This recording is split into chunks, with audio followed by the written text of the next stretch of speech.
Este tema, acción de grupos sociales en la generación de políticas públicas ambientales, a partir de la exposición de Gabriela, prácticamente me releva de hacer algún comentario al respecto. Ha sido tan completo, enfático.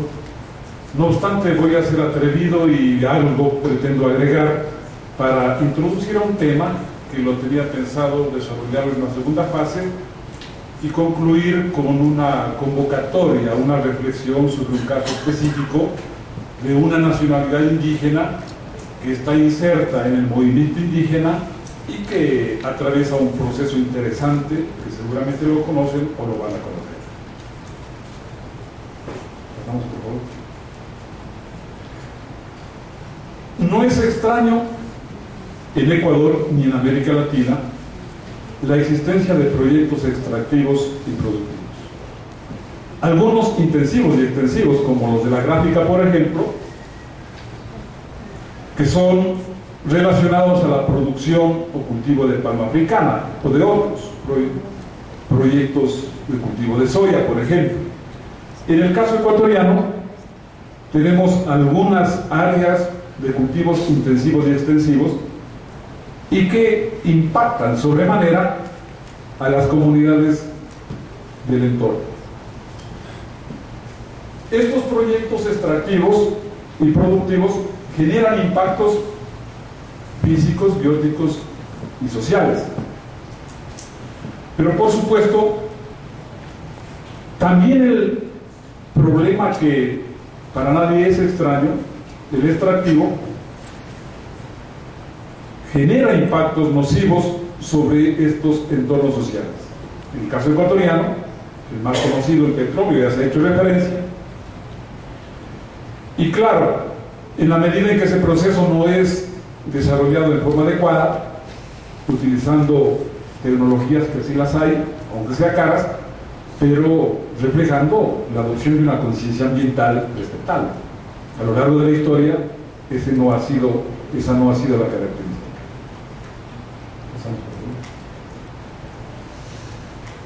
Estos procesos intensivos y extensivos tienen efectos colaterales o indirectos, como la colonización, proceso extractivo petrolero que ha provocado ese efecto indirecto en la medida en que requería de vectores de penetración para desarrollar el proceso extractivo.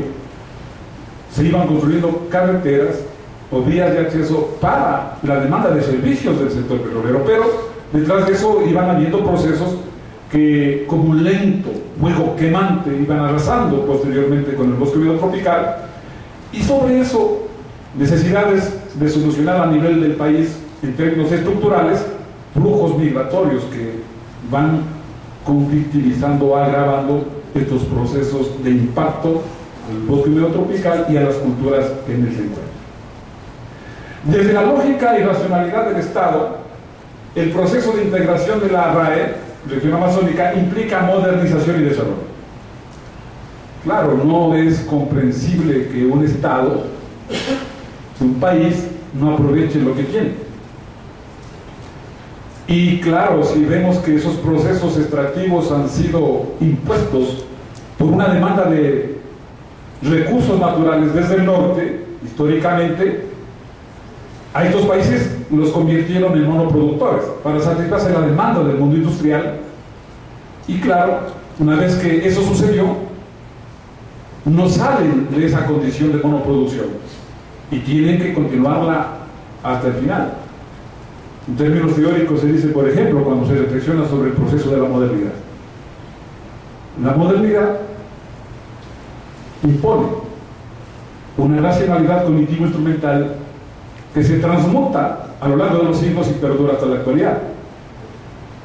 Esa lógica y racionalidad cognitivo-instrumental que es inherente a la modernidad fracciona, segmenta, escinde a la naturaleza para satisfacer esa demanda científica de la racionalidad cognitivo-instrumental en la medida en que la naturaleza debía ser segmentada para ser conocida mejor.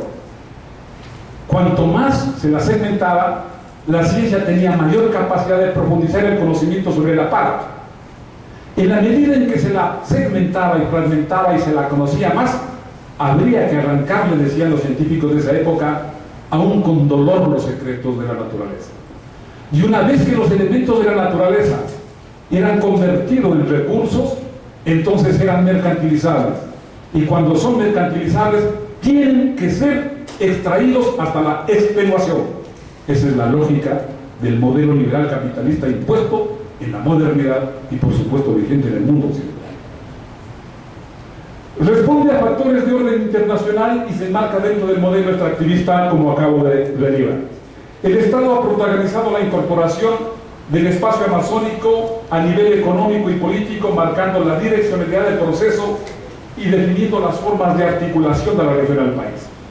Obviamente, la región amazónica era conceptualizada como eso, como una región inhóspita, hostil, llena de boas gigantes y de salvajes desnudos, y alguien hasta dijo que era un mito.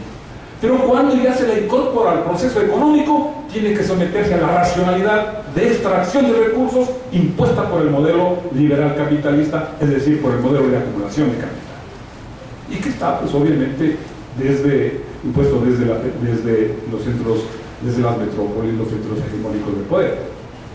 El rol de los actores ha estado subordinado a fines estratégicos y del Estado en función de mantener sus propios espacios de poder interregionales. Es que no están en la región amazónica, porque voy a hacer énfasis en eso, aunque la exposición debe ser más contextual. Claro, hay actores que tienen sus propios intereses, cada cual construye su caballito de Troya y a partir de allí satisface sus exigencias grupales o individuales. La racionalidad extractivista aplicada a la Amazonía se ha considerado o solo parcialmente la variable socioambiental durante la explotación de recursos naturales renovables y renovables. Esto no es ningún descubrimiento que se haya visto lloviendo sobre mojado, pero es un poco para introducir a lo que voy a decir, por favor. El extractivismo constituye una amenaza para la conservación porque genera impactos físicos, bióticos, sociales, directos e indirectos.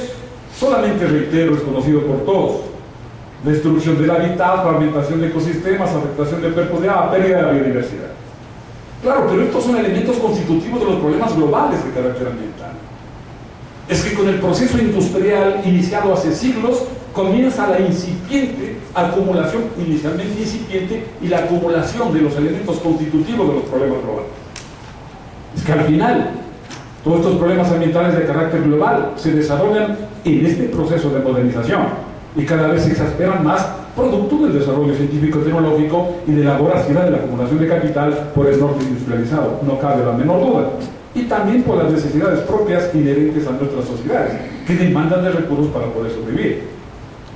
Impactos indirectos, consecuencia de los proyectos: inmigración, extracción insostenible de recursos naturales, alteración de formas de vida, de combustible, de comunidades locales, etc. Este último punto, alteración de formas de vida de comunidades locales, yo voy a profundizarlo un poquito más. Sigamos, por favor.